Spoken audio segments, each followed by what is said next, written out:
Quant à la grotte Mariale, c'est où? Voilà. Au fond, c'est ce qu'on appelle la grotte Mariale. Là, on voit.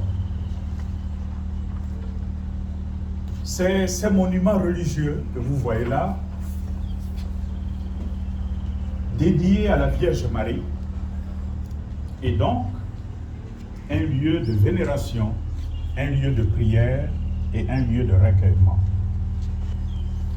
J'encourage ainsi toute la famille de M. Jean-Robert avec son épouse Nicole, tous les enfants. J'ai vu là, il y en a de plus jeunes qui sont venus me saluer, qui sont là. Ils sont déjà passés me saluer à l'intérieur. Que l'ensemble de la famille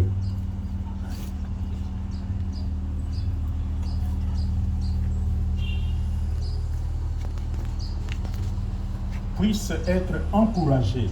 Donc cette présence de ces lieux sacrés que vous avez à transmettre les valeurs de la foi chrétienne catholique à vos enfants et à vos petits-enfants. En même temps, je forme le vœu de voir ces lieux être un véritable foyer de recueillement et de prière.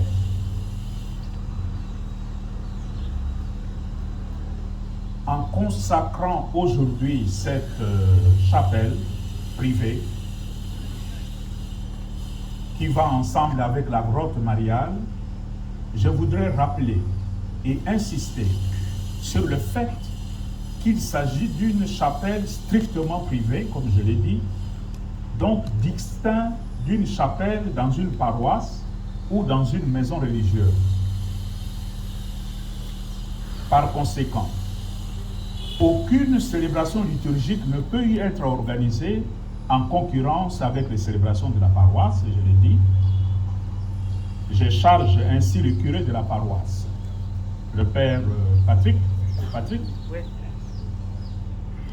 C'est Patrick qui l'a, à 10 $. Oui. C'est ça.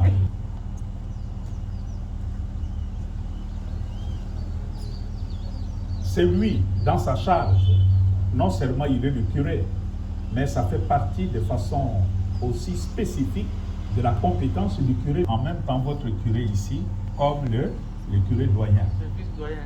Et c'est la compétence du curé doyen de veiller à ces choses-là. Donc vous avez un curé qui est à la fois votre curé et votre curé doyen.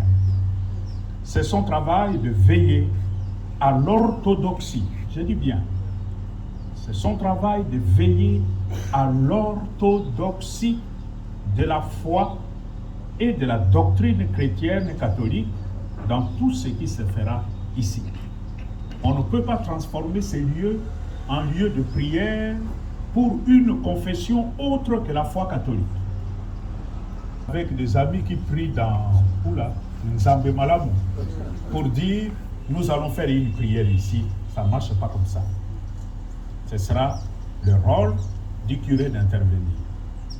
Je n'ai pas de souci de ce côté-là, parce que ce sont des gens à la fois catholiques affirmés, affermis par le temps. Il n'y a pas ce risque-là, mais c'est pour souligner le caractère strictement catholique de ces lieux de prière. De plus, cette chapelle privée et cette grotte mariale ne sont susceptibles d'aucun changement de statut, dès lors que c'est consacré et la consécration transforme la nature de quelque chose. Jusque maintenant, c'était un lieu quelconque. On pouvait en faire ce qu'on voulait. Dès lors que c'est consacré, ces lieux échappent à l'autorité du père de la famille et de la mère de la famille.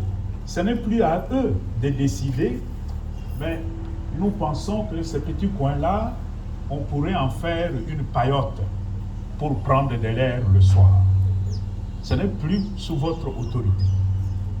Ce n'est plus sous votre autorité, parce que c'est un lieu consacré. c'est un lieu consacré.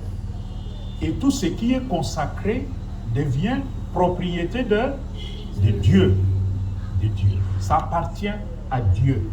Vous n'avez pas l'autorité de changer la nature de ces lieux. Si jamais vous devez déménager, parce que ça peut arriver, que vous ne soyez plus ici pour je ne sais pas quelle raison, vous soyez obligé de déménager. Qu'est-ce qu'on fait dans ces cas-là? Il faut vous adresser à l'autorité compétente qui avait consacré ces lieux de venir pour le déconsacrer. Il y a une cérémonie pour ça. Ce qui a été consacré, on le remet dans la vie normale en le déconsacrant. Et cette déconsécration ne se fait pas n'importe comment et non pas par n'importe qui. C'est par la même autorité qui avait consacré les lieux.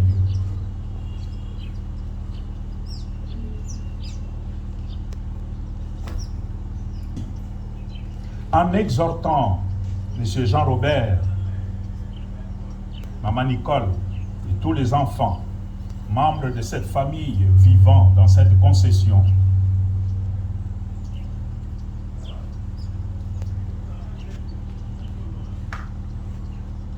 à trouver dans cette chapelle érigée dans leur domicile un lieu de rencontre, parce que c'est ce que j'ai dit. Ici, c'est le lieu de rencontre.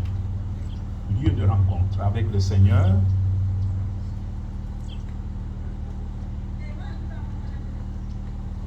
Mais en même temps, lieu d'expression de votre attachement filial à la Vierge Marie, notre Mère.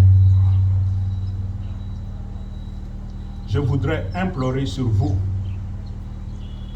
l'abondance de grâce sur vos activités professionnelles, que l'abondance de bénédiction descende là-dessus, afin que tout ce que vous aurez à entreprendre dans la vie, que ce soit dans la vie familiale, que ce soit pour les études des enfants, que ce soit dans les activités professionnelles, que vos activités puissent baigner dans cette abondance de bénédiction du Seigneur pour vous-même, pour votre santé, et que vous soyez vous-même source de bénédiction pour les autres, pour tous ceux qui vous côtoient. Que vous soyez source de bonnes nouvelles pour l'ensemble de vos frères et sœurs. C'est avec cette abondance de bénédiction, de grâce sur vous, que je suis aussi ici pour vous accorder ma bénédiction apostolique. Amen. Amen. Entends nos prières, entends nos voix, entends nos prières, monter vers toi. Maître des intelligences, Entends nos prières, entends nos voix, entends nos prières, monter vers toi. Sauveur du monde, Entends nos prières, entends nos voix, entends nos prières, monter vers toi. Jésus ressuscité qui règne à la droite du Père, tu as glorifié Marie dans son âme et dans son corps. Oriente nos désirs vers le ciel. Prions le Seigneur Jésus, qui te tient au milieu de croyants rassemblés en ton nom, écoute les supplications